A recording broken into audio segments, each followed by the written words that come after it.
Assalamualaikum majikan. Kali ini kita akan membahas sebuah kasus unik bin aneh ya. Di mana pelaku di sini adalah deril bocah kematian karena dia masih muda, pinter, tapi keblinger.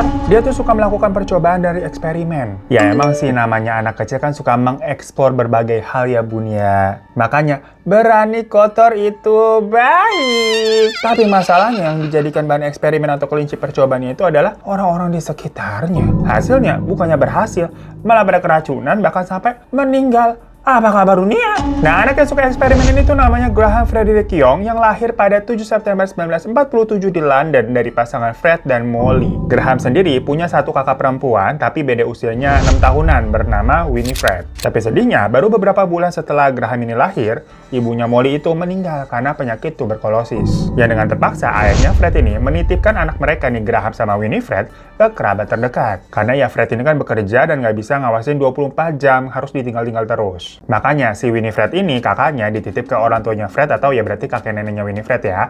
Dan kalau Graham ini dititip ke saudaranya Fred bernama Bibi Winnie. Yang rencananya nitipnya ini sih bersifat sementara aja. Pokoknya sampai si Fred ini tuh bisa settle, punya uang banyak buat bayar babysitter untuk merawat anak-anak tersebut. Tapi ternyata ya hal itu kan mungkin nggak mudah ya. Jadinya penitipan itu tuh berlangsung selama 3 tahun. Dimana selama 3 tahun Fred ini hanya menemui kedua anaknya itu tuh sekali setahun doang gitu ya. Apa kabar dunia? Sampai di tahun 1950, si Fred ini ketemu sama seorang wanita bernama Molly. Iya gengs, kebetulan banget namanya sama kayak almarhumah istrinya sudah meninggal.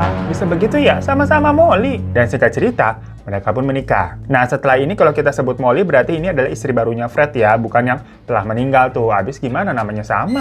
Waktu pun berlalu, akhirnya si Fred ini sudah punya rumah, keuangannya juga sudah stabil, punya istri baru yang baik juga. Di posisi itu dia udah siap nih menjemput balik kedua anaknya. Ya udah akhirnya semuanya ini pun tinggal bersama sebagai satu keluarga yang utuh. Dan semuanya baik-baik saja. Si Molly ini juga benar-benar menganggap Winifred sama Graham seperti anaknya sendiri. Pokoknya kalau Fred lagi keluar kota, mereka bertiga sering pergi aja begitu loh, makan bareng, main bareng, ngobrol bareng, selayaknya ibu sama anak. Tapi seiring bertambahnya usia, karakter sama sifat dari Winifred dan Graham ini mulai kelihatan berbeda. Kalau si Winifred ya sebagai kakak perempuan itu pada umumnya apa ya, ceria, cerewet gitu loh. Tapi kalau si Graham kebalikannya, dia menjadi pribadi yang pemalu, pendiam dan banyak bicara. Tipe-tipe cowok cool, kalem, misterius yang irit ngomong gitu kayak kita.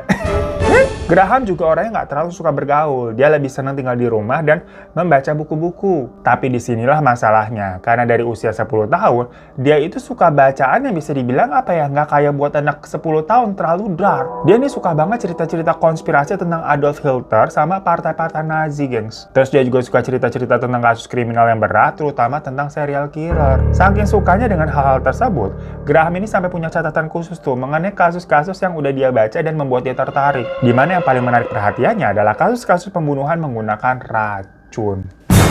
Tapi awalnya memang semua ketertarikannya dengan hal itu tuh dia simpan sendiri, nggak bilang-bilang. Jadi nggak ada yang tahu juga nih keluarganya mengenai catatan-catatan yang udah Graham bikin. By the way, kalau di sekolah nih, Graham itu sebenarnya masuk ke dalam kelompok anak yang pintar. Nilainya hampir semuanya bagus di semua mata pelajaran ya. Dan dia suka banget sama pelajaran sains, terutama kimia. Makanya dia tertarik sama hal-hal berbau-bau racun tadi.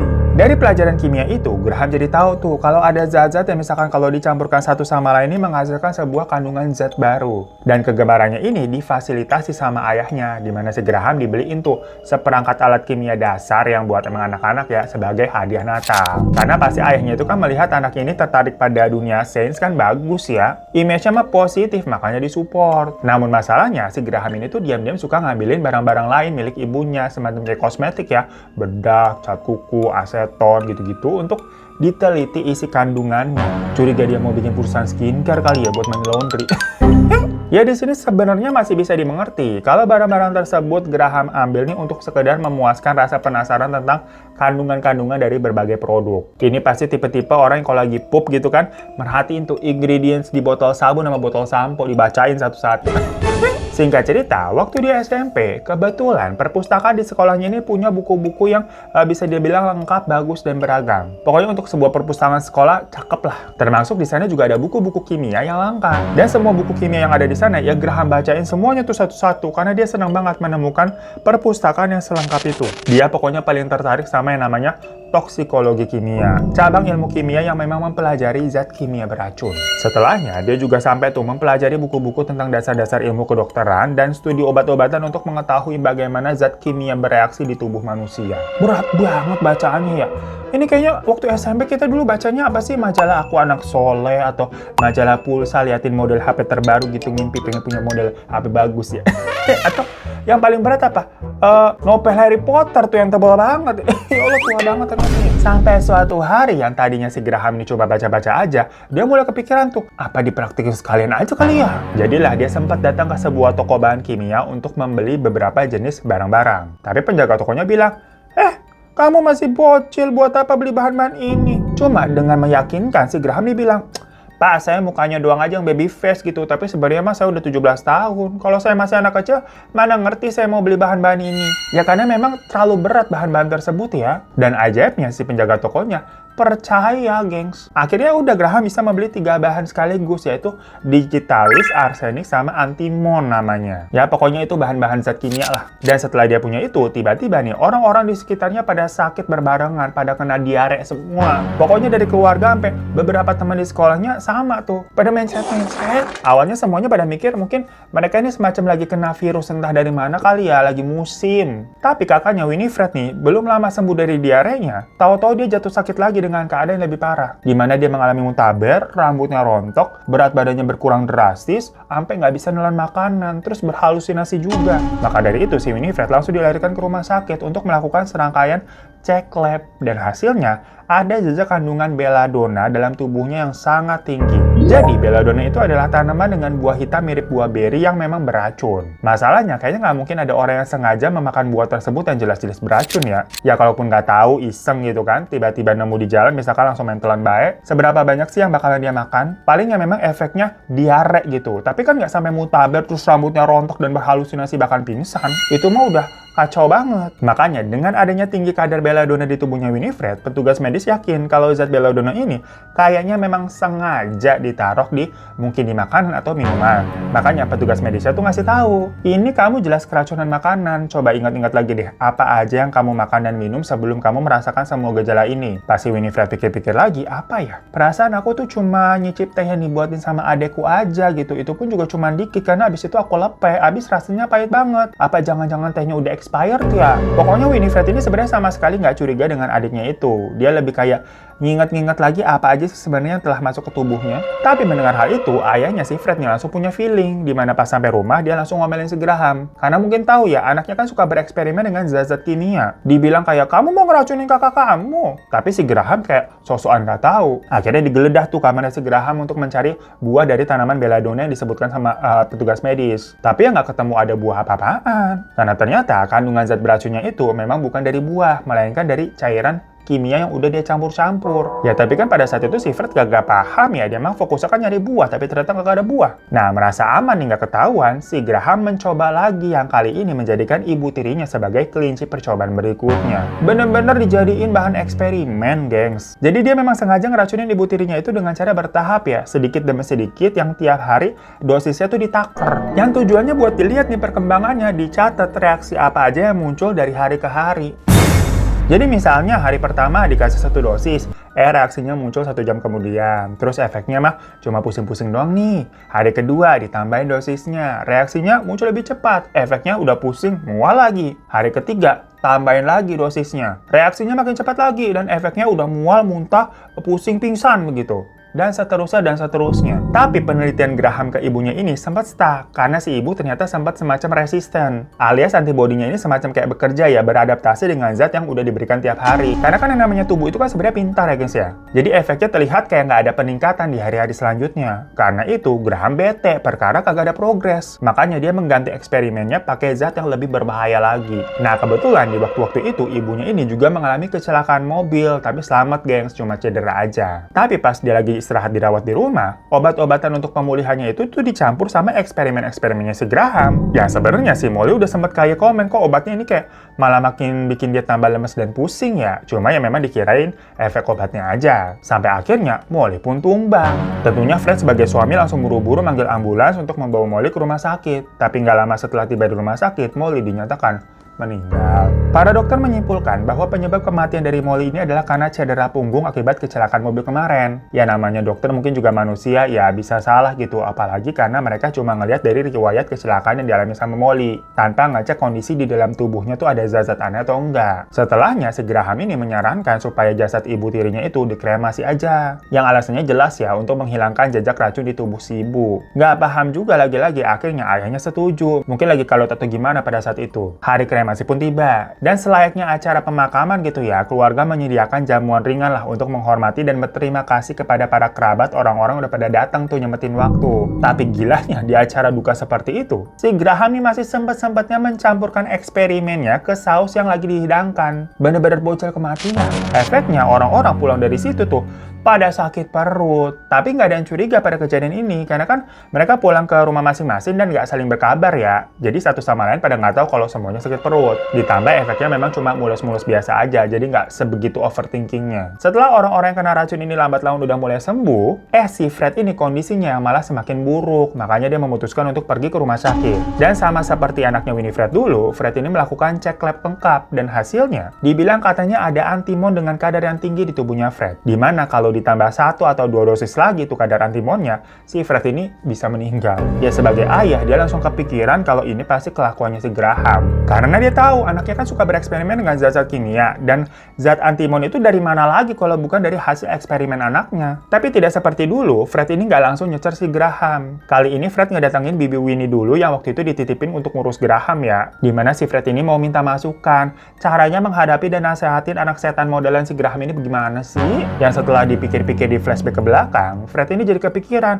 bentar, jangan-jangan para kerabatnya pada mulus di upacara duka istrinya itu gara-gara kelakuannya si Graham juga. Dan jangan-jangan lagi istrinya Molly itu dulu meninggal karena Graham juga. Tapi belum sempat si Fred ngomong empat mata sama si Graham, dia itu tahu-tahu ditelepon sama pihak sekolahnya Graham, di mana pihak sekolah ini bilang mereka telah memanggil polisi karena si Graham ini bikin masalah. Ternyata selama beberapa bulan terakhir, anak-anak di kelas Graham ini tuh banyak yang sakit perut juga. Ya kalau cuma 1 atau 2 orang aja yang sakit perut mah mungkin wajar. Tapi ini sekelas pastinya kan bikin orang curiga. Apa yang salah? Apakah makanan MBG di kantinnya salah begitu kan? Atau lingkungan sekolahnya kurang bersih atau ada apa nih? Hingga para guru nih berpikiran kalau jangan-jangan Graham yang ada di balik semua ini. Masalahnya kenapa? Karena cuma dia doang yang kagak mules cuy. Dan memang si Graham ini kan selalu tertarik sama dunia toksikologi kimia ya. Hampir aja kita belibet. Setiap pelajaran kimia, dia tuh bakal nyecer gurunya dengan pertanyaan-pertanyaan seputar racun kimia. Dan menurut si guru nih, rasa penasarannya Graham nih kayaknya nggak cuma bukan murni rasa ingin tahu seorang murid, tapi udah semacam kayak obsesi jatuhnya. Makanya gurunya pun terpaksa menggeledah lacinya Graham. Dan benar aja, mereka menemukan beberapa botol kecil berisi zat-zat yang berbeda-beda, yang semuanya ini dinilai berbahaya untuk tubuh manusia. Buat apa dia bawa begituan ke sekolah? Sang guru juga nemuin buku catatan racun yang Graham tulis sendiri. Dan di dalamnya juga ada nama-nama dari para serial killer favoritnya. Ya karena ini jatuhnya dirasa udah kriminal ya. Sekolah pun nelfon polisi makanya untuk minta ditindaklanjuti. Tapi polisi awalnya bilang, ya Graham ini kan masih terlalu muda. Waktu itu dia masih umur 14 tahun ya, dan mungkin belum ngerti apa yang dia lakukan. Makanya alih-alih ditangkap, Graham ini disarankan untuk menjalani sesi terapi aja ke psikiater. Dan akhirnya dilakukan, di mana sesi terapi itu dibuat secara rahasia. Maksudnya Graham sendiri ini nggak sadar kalau sebenarnya dia lagi ngomong sama psikiater. Jadi si psikiater ini tuh datang ke sekolah, ngakunya jadi semacam penasehat karir gitu loh, untuk bimbingan, ngobrol-ngobrol dengan murid-murid. Nah waktu itu Graham ini kan masih SMP ya. Fungsi dari penasehat karir ini untuk membantu mengetahui minat dan bakat siswa. Ya nantinya buat diarahin si murid ini ngambil jurusan apa. Kayak kita dulu misalkan mau IPA atau IPS, terus nanti kuliahnya ngambil apa. Yang gitu-gitu loh gengs. Padahal hasilnya psikiater ini mau ngulik-ngulik tentang rahasianya Graham. Jadi dengan polosnya si Graham yang mulai cerita tuh tentang kecintanya terhadap dunia toksikologi kimia. Dia bilang dia telah mempelajari banyak hal tentang racun. Pengetahuannya tentang kimia juga lebih baik dibandingkan teman-temannya. Dia bahkan bilang pernah dituduh ngeracunin orang tuanya sendiri gara-gara pengetahuan kimianya ini lebih baik dibandingkan orang lain. Pokoknya si psikiater ini berhasil membuat si Graham curhat. Yang dari hasil konseling itu, psikiaternya ini menarik kesimpulan kalau Graham ini berbahaya dan harus selalu di bawah pengawasan yang ketat. Semua itu pokoknya disampaikan kepada pihak berwajib ya. Baru deh setelahnya makanya polisi datang dan menangkap Graham Young. Karena laporan dari psikiater tadi, terus habis itu digeledah deh semua kantong, lemari, semua milik Graham. Di saku bajunya, polisi menemukan botol-botol kecil berisi bahan kimia. Jadi Graham ini punya banyak banget bahan kimia, gengs. Yang dia bawa sendiri tuh di dalam baju sama yang dia simpen-simpen. Karena di laci rumah ada, di laci sekolah juga ada gitu. Semua tempat ada dia simpen. Kepada polisi, Graham akhirnya juga mengakui semua perbuatannya. Kalau dialah dalang yang membuat keluarga, kerabat, dan beberapa teman sekolahnya itu pada sakit perut. Tapi kalau soal kematian ibu tirinya, Graham tidak mau ngaku. Padahal dari sudut pandang polisi nih, kematian dari si ibu tirinya kan juga ganjil banget. Pola-polanya tuh mirip dengan kejadian yang udah-udah. Tapi ya mau gimana? Untuk membuktikannya juga udah nggak bisa, perkara ibunya kan udah jadi abu dikremasi. Akhirnya Graham ini cuma didakwa atas tindakan meracuni orang-orang sekitar. Dan sebelum sidang dimulai, psikiater ini sempat menemui lagi untuk ngecek kejiwaannya si Graham. Hasilnya ya gengs ya, Graham itu didiagnosa mengalami gangguan psikopatik atau ya psikopat. Gangguan kepribadian antisosial yang memang ditandai dengan perilaku manipulatif, egosentris, kurang empati, dan tidak memiliki penyesalan. Psikiater yang memeriksa Graham ini juga sangat yakin kalau perilaku ini tuh kemungkinan besar akan berlanjut sampai Graham dewasa. Yang dalam persidangannya, psikiater ini membacakan kutipan langsung yang memang dia ambil dari hasil konselingnya dengan Graham, di mana si Graham ini sempat bilang, "Aku merindukan antimonku, aku merindukan kekuatan yang diberikannya kepadaku." Nah, kalimat itu dianggap sangat menggambarkan kondisi mentalnya si Graham, karena buat si Graham, ini tuh bukan cuma soal zat kimia, tapi soal kepuasan rasa karena bisa menguasai dan mengontrol orang lain. Jadi zat antimon itu buat dia memang semacam kayak apa ya, senjata, gengs. Macam ini tuh kayak tokoh-tokoh villain penjahat di film-film superhero. Dan selama persidangan ya, jaksa ini menekankan kalau obsesi Graham terhadap racun itu tuh bukan sekedar fase remaja yang suka penasaran akan berbagai hal doang, melainkan itu tuh semacam obsesi yang memang udah ngakar dalam dirinya. Jadi kecil kemungkinannya untuk obsesi tersebut tuh bisa hilang hanya karena entar Graham bertambah dewasa aja gitu loh. Enggak, ini tuh udah mengakar gitu. Makanya Graham pun dinyatakan bersalah. Dia dijatuhi hukuman 15 tahun, gengs. Tapi karena kondisi mental dan umurnya juga ya, dia nggak bisa dipenjara, melainkan dimasukkan ke rumah sakit jiwa Broadmoor namanya. FYI, rumah sakit jiwa Broadmoor ini tuh biasanya memang diperuntukkan untuk kasus-kasus kelas berat. Jadi kalau dari negara yang merasa seseorang ini sangat beresiko untuk mengulangi kejahatannya di kemudian hari, biasanya orang tersebut akan dikirim ke sana. Walaupun judulnya rumah sakit jiwa, tapi ya rasa-rasanya juga kayak penjara. Dan si Graham Young ini menjadi pasien termuda di sana pada zaman itu. Karena memang setelahnya sebenarnya ada nih bocil kematian lainnya bernama Sharon Carr yang umurnya 12 tahun. Dimana si Sharon ini berarti memecahkan rekor gantiin si Graham menjadi pasien termuda di sana. Tapi ini kan beda kasus ya. Pokoknya kalau Graham itu kan waktu masuk umurnya 14 tahun. Begitu tiba, Graham ini langsung menjalani banyak evaluasi dari para psikiatri. Dan hasilnya, selain gangguan psikopatik, dia juga diagnosis mengidap skizofrenia yang benar-benar udah paket lengkap di dua itu. Sampai beberapa bulan pertama nih, hidupnya Graham itu terlihat terkontrol memang. Dia kelihatan tenang dan baik-baik aja. Keluarga juga rutin tuh berkunjung. Tapi kunjungan ini menjadi hal yang bikin gak nyaman dan bikin awkward oleh para keluarganya. Karena setiap mereka datang, mereka itu kan pengennya ngobrol dan kangen-kangenan ya. Tapi si Graham ini selalu minta tolong untuk dibawakan korek api. Keluarganya bingung, buat apaan korek api? Tapi ternyata alasannya, ya balik lagi, kimia banget. Dimana ada zat tertentu di kepala korek api yang bisa diekstrak menjadi zat beracun bagi manusia. Jadi yang Graham butuhin sebenarnya bukan korek apinya, tapi zat beracun tersebut.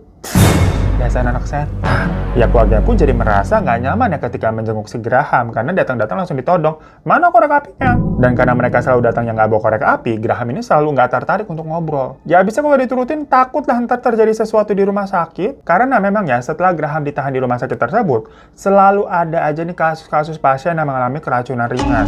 Otomatis Graham ini langsung dijadikan tertuduh dong. Tapi setiap kali dia diperiksa, nggak ada cukup bukti bahwa dia pelakunya. Hingga kemudian nih, seorang pasien bernama John Berridge ditemukan meninggal, gengs. Dimana dari hasil otopsinya itu menunjukkan penyebabnya adalah keracunan sianida. Seisi rumah sakit, baik staf maupun pasien lain, semuanya curiga kalau Graham pelakunya. Tapi pertanyaannya, dapat dari mana si Graham sampai punya bahan sianida? Nah, dugaannya si Graham ini tuh mengolah tanaman-tanaman yang ada di halaman belakang rumah sakit yang diekstrak menjadi kandungan yang sangat mirip dengan sianida. Karena saking pintarnya, gengs. Cuma untuk membuktikan hal tersebut lagi-lagi dirasa sulit ya. Alhasil ya udah, si John ini dikubur dan gak ada tambahan hukuman juga untuk Graham karena tidak terbukti. Singkat cerita, waktu pun berlalu. Graham ini akhirnya dapat remisi dari masa tahanannya awalnya tuh 15 tahun menjadi 9 tahun aja. Pokoknya akhirnya dia dibebaskan di umurnya 23 tahun. Tapi waktu Graham mau dibebasin, dia sempat ngomong ke salah satu perawat, "Lihat aja, nanti begitu saya keluar nih, saya akan membunuh satu orang untuk setiap tahun yang telah saya habiskan di tempat ini." Jadi dia ini masih gila, tapi kok bisa dapat remisi dan dibebasin coba? Setelah bebas, dia tuh tinggal sendiri di semacam hostel gitu, gengs. Dia juga mengambil kursus-kursus untuk mengejar ketertinggalannya lah, karena kan dia berarti nggak SMA sama kuliah.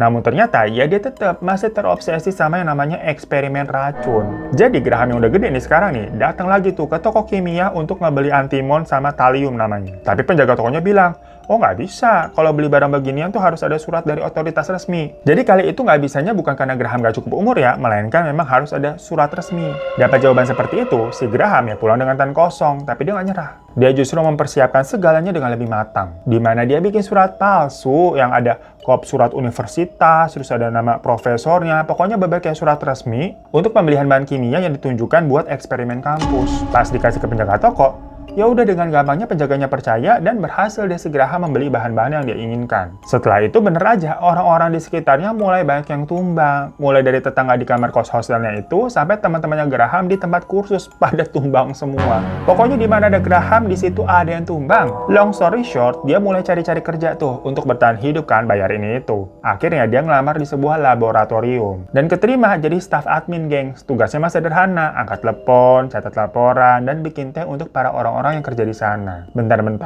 Bikin teh. Terakhir kali kakaknya masuk rumah sakit aja kan gara-gara teh maut buatannya. Nah, awal-awal kerjaannya itu dinilai mah bagus. Graham ini juga dinilai sopan dan nggak pernah bikin masalah. Karena ketika itu, si Graham memang masih mantau dulu nih. Dia masih belajar struktur di kantornya itu seperti apa, alur kerjanya itu bagaimana. Sampai Graham menemukan celah, dia menyadari sesuatu kalau setiap orang di laboratorium itu tuh punya cangkir minum masing-masing. Dan nggak pernah ketukar-tukar, udah dinamain. Buat Graham, itu adalah peluang buat menargetkan korbannya yang berarti kan nggak mungkin ketukar orang salah minum punya gelasnya yang orang lain ya. Makanya dari situ mulai deh ada aja nih karyawan yang tiba-tiba sakit perut, mules-mules segala macem. Jadi yang dilakukan Graham itu seperti yang dilakukan ke ibu tirinya Molly. Pelan-pelan gitu kan memberikan dosis racunnya tuh hari demi hari. Makanya orang-orang mengiranya mereka ini mungkin lagi kena virus yang memang nyebar di kantor. Orang-orang pada muntah, diare, lemes, terus pada izin cuti kan. Tapi kok setelah mereka masuk kantor, beberapa minggu kemudian, kena lagi. Seolah-olah tuh virus di kantornya kagak hilang-hilang. Sampai ada salah satu pekerja namanya Bob nih, udah usianya 59 tahun, itu tahu-tahu dilarikan ke rumah sakit karena keadaannya nih makin parah daripada karyawan yang lain.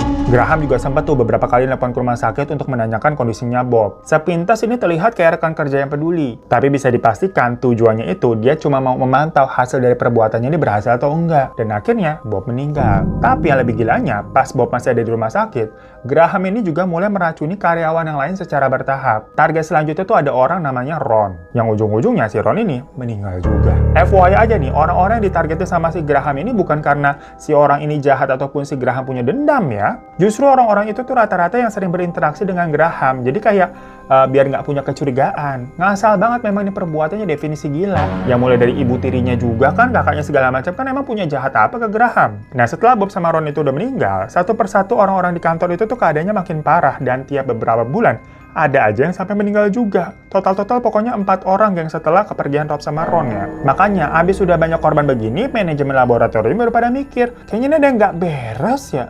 Telat ngehnya.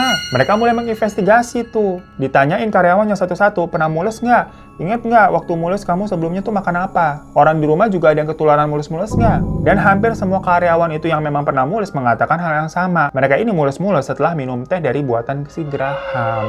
Ya kantor pun langsung menelusuri lebih jauh. Kapan sih kejadian aneh ini tuh mulai datang? Semuanya pun akhirnya sinkron. Karena semuanya terjadi setelah Graham keterima kerja di laboratorium itu. Dan yang lebih aneh lagi, di antara semua karyawan, cuma Graham yang kagak sakit. Ya akhirnya pihak kantor melaporkan Graham ke polisi.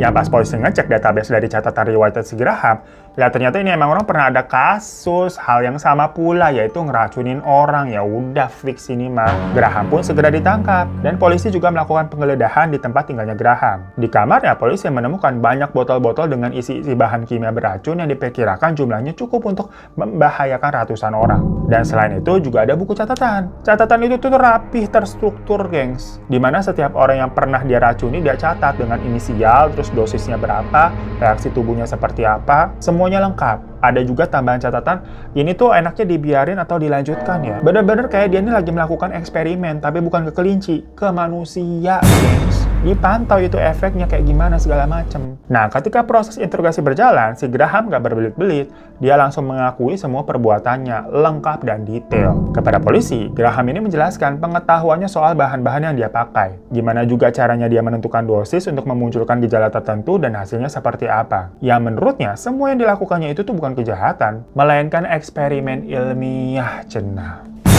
Anehnya lagi, tanpa ditanya-tanya, tiba-tiba si Graham ini ngaku sendiri ke polisi kalau dulu ibu tirinya meninggal juga karena dia. Pas ditanya motifnya apa, apakah kamu punya dendam atau sakit hati mungkin? Jawabannya, enggak sih pak, saya cuma pengen uji coba bahan kimia yang saya buat aja ke manusia, abisnya penasaran soalnya. Apa? Penisirin? Api kibir dini? Gitu. Speechless sampai dengarnya kita ya. Ya, berita tentang Graham ini langsung heboh. Media ramai tuh memberitakan kasus peracunan berantai ini. Sampai-sampai si Graham ini diberikan julukan The Teacup Poisoner. Karena kebanyakan aksi Graham ini kan dilakukan lewat teh ya. Tapi Graham gak suka sama julukan itu karena menurutnya terlalu imut. Kayak apa sih emak-emak yang suka ngeteh-ngeteh cantik gitu kan, teacup. Jadi si Graham ini katanya maunya dipanggil The Word Poisoner begitu biar lebih serem. Ada gila-gilanya ya, bener-bener kayak villain penjahat di film-film superhero bikin julukan sendiri. Tapi ya media nggak ada yang mau ngangkat nama tersebut. Jadinya sampai hari ini pun dia tetap dikenal dengan nama The Teacup Poisoner. Ya karena dia dinilai kondisi kejiwaannya memang terganggu ya. Kali ini sama tuh, dia nggak dipenjara tapi dimasukkan ke rumah sakit jiwa lain dengan catatan ini dimasukinnya seumur hidup. Dia pokoknya dimasukkan ke rumah sakit jiwa Ashworth namanya. Dan di sana sama, Graham ini dinilai sulit diatur, manipulatif dan terus menunjukkan obsesi yang sama terhadap racun kimia. Dia sempat ketahuan tuh diam-diam nyoba ngeracik zat berbahaya dari berbagai produk rumah tangga macam kayak ada pembersih piring, deterjen, karbol-karbol gitu kan dioprek-oprek di dalam kamarnya. Untungnya ditemuin duluan sama perawat gitu kan sebelum sempat dipakein ke siape gitu. Dan sejak kejadian itu, pengawasan untuk si Graham diperketat. Kamarnya juga sering dipindah-pindah supaya dia nggak bisa nyimpen proyek rahasianya. Pemeriksaan mendadak juga sering dilakukan untuk memastikan si Graham ini nggak berbuat yang aneh-aneh. Beberapa tahun kemudian setelah dinilai cukup stabil ya secara mental, Graham ini akhirnya dipindahkan dari rumah sakit jiwa ke penjara beneran. Karena kan hukumannya udah seumur hidup. Sampai akhirnya si Graham ini meninggal di dalam penjara pada tanggal 1 Agustus tahun 2000 di usianya 42 tahun. Penyebabnya sih katanya karena gagal jantung. Tapi orang-orang mah punya konspirasi sendiri yang menganggap umur segitu masih muda masa gagal jantung. Padahal ya mungkin bisa-bisa aja kan. Tapi orang-orang memang lebih percaya kalau si Graham ini tuh mungkin mengakhiri hidupnya dengan minum racun buatannya sendiri. Yang namanya netizen kan suka sama konspirasi ya. So, itu majikan sebuah kasus dari bocil kematian yang suka bereksperimen. Kadang rasa penasaran tuh memang suka bikin seseorang berbuat aneh-aneh ya. Definisi kayak ngikutin kata otak.